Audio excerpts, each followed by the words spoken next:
So, with the coming days, we're going to see a lot more confrontation between Antifas and Black Lives Matters and Proud Boys and, people mixing it up with unseen hands that are directing traffic. So, 2 decades ago, we experienced 9/11, and I started to recognize patterns within the government, occult patterns, dangerous patterns. When I was a kid, I read a lot about religions, demonology, alchemy, and I was determined to fight the demons of the world. I was a natural bookworm and a born bibliophile, and I was gifted with a precocious memory. I wanted to know how people perceived God before the advent of Jesus, so I studied Egyptology and Sumerian and Babylonian civilizations, Hittite culture, the Sea Peoples, the Phoenicians, the Philistines, and I was doing pattern recognition. And to me, Jesus is the game changer. I believe that he was referring to the ether as the Holy Ghost. And the Holy Ghost is what will survive anything and everything. Jesus taught that, the heaven above will pass and the replacement heaven after that. And, our earth will not make it. So one day that will happen. And while we're here, while we're alive, we've got to do what we know is right. So, it's weird with Aquino. I think the reason why I have such a bad reaction to Michael Aquino is because I think he misled thousands of impressionable young people with psychobabble, amateurish insights into Egyptology. And he took what he had learned and used it for malevolent reasons. He misinterpreted the history of Set, I can tell you that. And once again, he only wanted to retrieve the power dynamics of an ancient Egyptian god so he can manipulate and deceive thousands and thousands, and probably a lot darker stuff than that.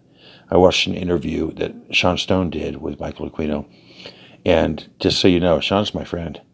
I know and I respect Sean, and I work with Sean. He's a brilliant guy. He's very intelligent, and we enjoy exploring history together. He's a Princeton graduate historian with an emphasis on French history.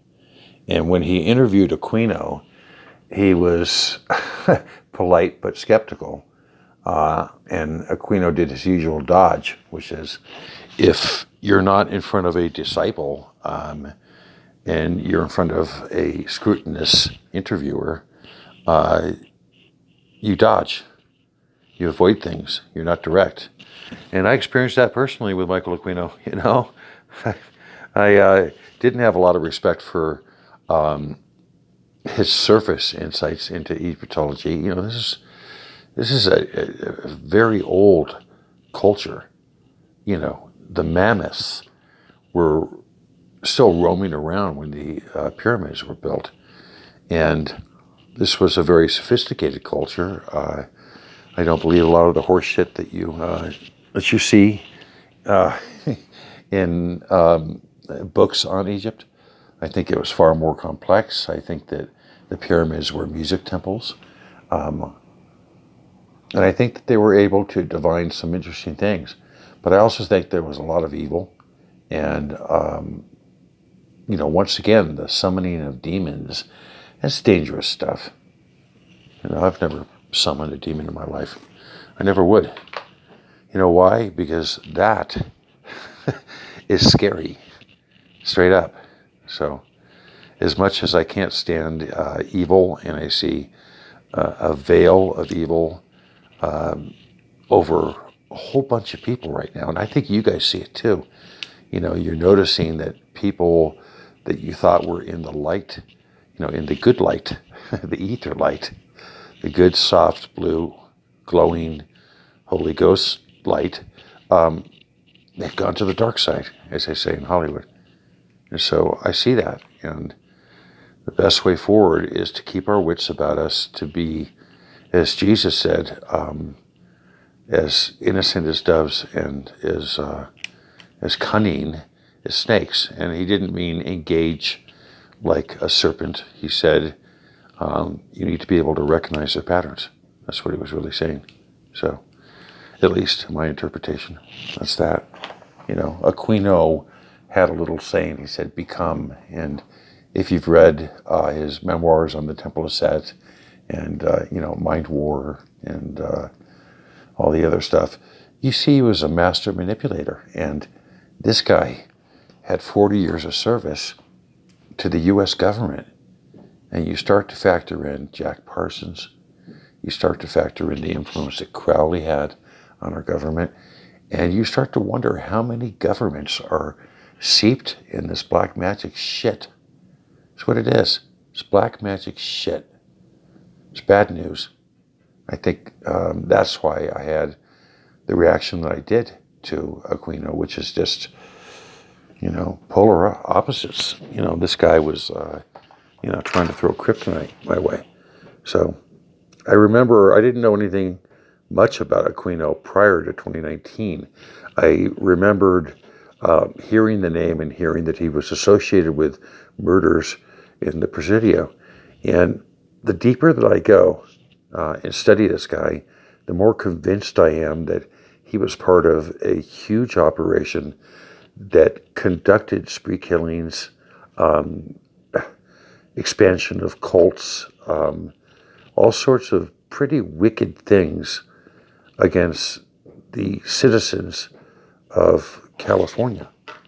So, it was the Golden State. It's now in a hellish state. Crime is, through the roof. It's rising really, really high right now. And all sorts of crime is up. Murders, shooting, robberies. And they do have a brand new DA. And I know some people are saying he's bad news. It's a guy who was a beat cop for 40 years.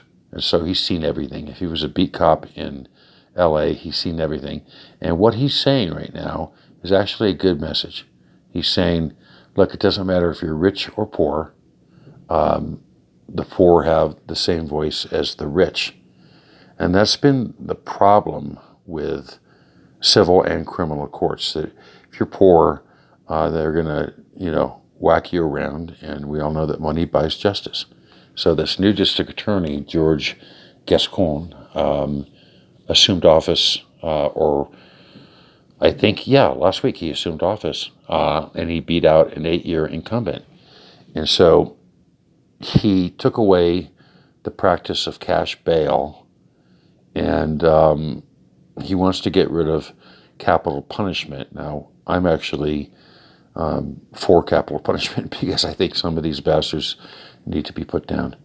But he's stopping the practice of trying juveniles as adults. And it does get a little iffy when you have a 16-year-old who's impressionable. And so, that's something to take into account. We've seen close to a 40% increase in car theft in Los Angeles. And as I said, there's a 33% uptick in shootings. So they've had, over 300 murders. I think it was 239 last year. So with this guy, I think he deserves a chance. Let's see if he, walks the walk. He talks about trying to make sure that the vulnerable are better treated. And I think that is a good thing. And so let's see what he does. He did a quote where he said the money bail system is as unsafe as it is unjust, and the rich can be dangerous while the poor impose zero threat to society. The amount of money a person has in their bank account does not determine the danger they pose to their community. Now that's wisdom right there. That's the wisdom of a cop who started walking a beat 40 years ago. So let's see what he has to say, And of course, Los Angeles Police Protective League which is a Leo union, immediately accused the guy of being an ally for criminals and gang members. It sounds like they're threatened, and I know a lot of good cops out there, but the unions, they're scary. That's just the way it is. These unions, these police unions, they hold immense power, and they're scary. That's how I feel. They're as scary as demons. Thanks for listening.